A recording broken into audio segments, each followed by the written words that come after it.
The 1960s delivered some of television's most legendary programs, including Star Trek, The Twilight Zone, and The Andy Griffith Show, yet for every timeless hit there were dozens of shows that simply failed to survive, either because they were too strange, too dull, or far ahead of their time, and many of them collapsed so badly that the networks cancelled them almost immediately, sometimes after only a single episode. Today we are uncovering 12 forgotten and disastrous television flops from the 1960s, and while every entry on this list is odd in its own way, the final three are so bizarre and so badly conceived that it is hard to believe they were ever broadcast, and before starting viewers are encouraged to subscribe to Vintverse, like the video, share it with anyone who enjoys strange and forgotten television, and leave a comment about which of these flops deserves to stay buried, beginning with number 12, The Hathaways. 1961 to 1962, a sitcom created at a time when suburban family comedies dominated television,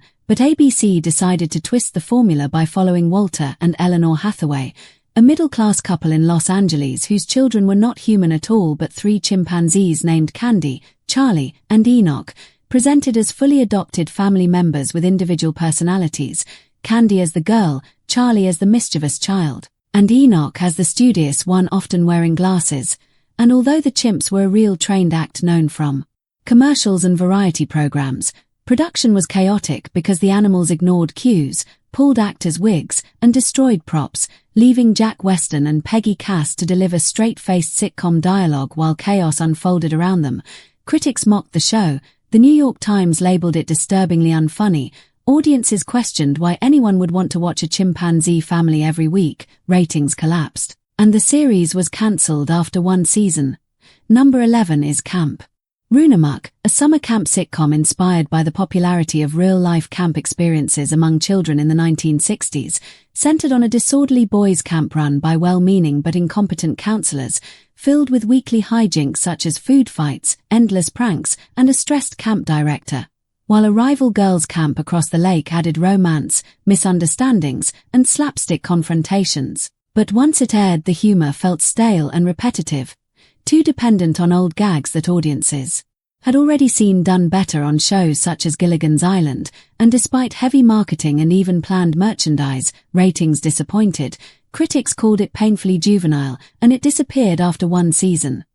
Number 10 is The Tammy Grimes Show, 1966. A star vehicle built around Broadway performer Tammy Grimes, fresh from a Tony Award and known for her eccentric style and voice, in which she played wealthy and carefree Tammy Ward, constantly clashing with her controlling Uncle Simon. Yet her theatrical mannerisms came across as irritating on television. Viewers disliked the spoiled and irresponsible character. Critics were harsh from the start, and NBC cancelled the series after only 4 episodes, leaving several completed installments unaired. Number 9 is The New People, 1969.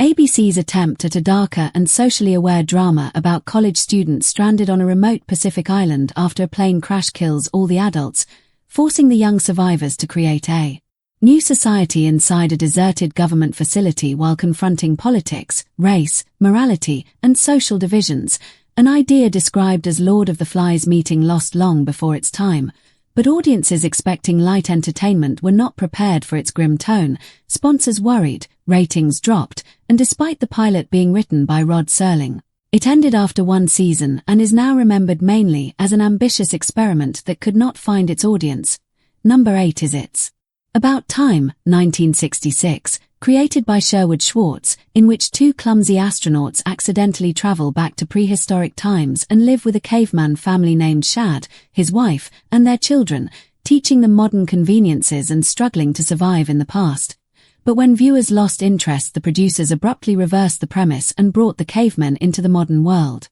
A drastic change that confused audiences and killed momentum, leading to cancellation after one season. Number 7 is My Mother the Car, 1965, often cited as one of the worst sitcoms ever made, about Dave Crabtree, portrayed by Jerry Van Dyke, who buys a 1928 Porter touring car that turns out to be his deceased mother reincarnated and speaking through the radio, with Ann Sothern as the mother's voice and Avery Schreiber as a scheming car collector. A premise promoted heavily by NBC but quickly ridiculed by critics and viewers, ranked among the worst shows in television history, cancelled. after one season, and later remembered mainly because Van Dyke turned down a role on Gilligan's Island to star in it.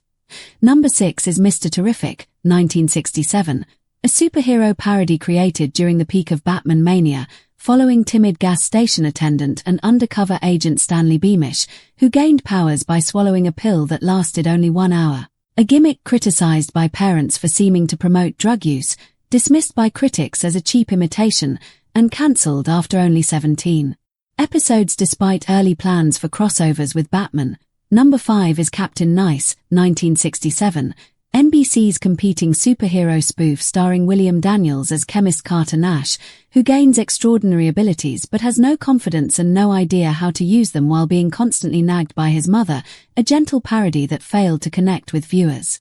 Received unkind reviews and struggled in a tough time slot. Number 4 is Turn On, 1969, an experimental sketch comedy show designed as a faster and edgier alternative to Rowan and Martin's Laugh-In, built with flashing graphics, animation, electronic effects, and provocative humor involving sexual innuendo, racial jokes, and political satire, starring among others a young Tim Conway. But so controversial that many local affiliates pulled it during its first broadcast, angry complaints flooded ABC, and the network cancelled it after only 1 episode, leaving a second completed installment unaired. Number 3 is You're in the Picture, 1961, a short-lived game show hosted by Jackie Gleason, in which celebrities placed their heads through illustrated cutouts of famous scenes and attempted to guess the setting, a painfully slow and awkward concept that critics savaged, leading Gleason to return the following week to apologize on air, drawing higher ratings for the apology than for the program itself before the time slot was converted into a talk format. Number 2 is The Ugliest Girl in Town, 1968, a sitcom about Hollywood agent Tim, played by Peter Kastner, who accidentally becomes a female fashion model in London named Timmy after being photographed in women's clothing, forcing him to juggle a secret identity and a romantic relationship while maintaining the disguise. A premise widely criticized as offensive and implausible, cancelled after 20 episodes in both the United States and Britain, and often ranked alongside My Mother the Car among the most embarrassing sitcom failures. And finally, number 1 is The Pruitts of Southampton, 1966 to 1967, starring Phyllis Diller as Phyllis Pruitt, a wealthy Long Island socialite secretly ruined but allowed by the IRS to keep up appearances in her mansion, supported by Reginald Gardner as her butler. A concept criticized as a weak reverse version of the Beverly Hillbillies,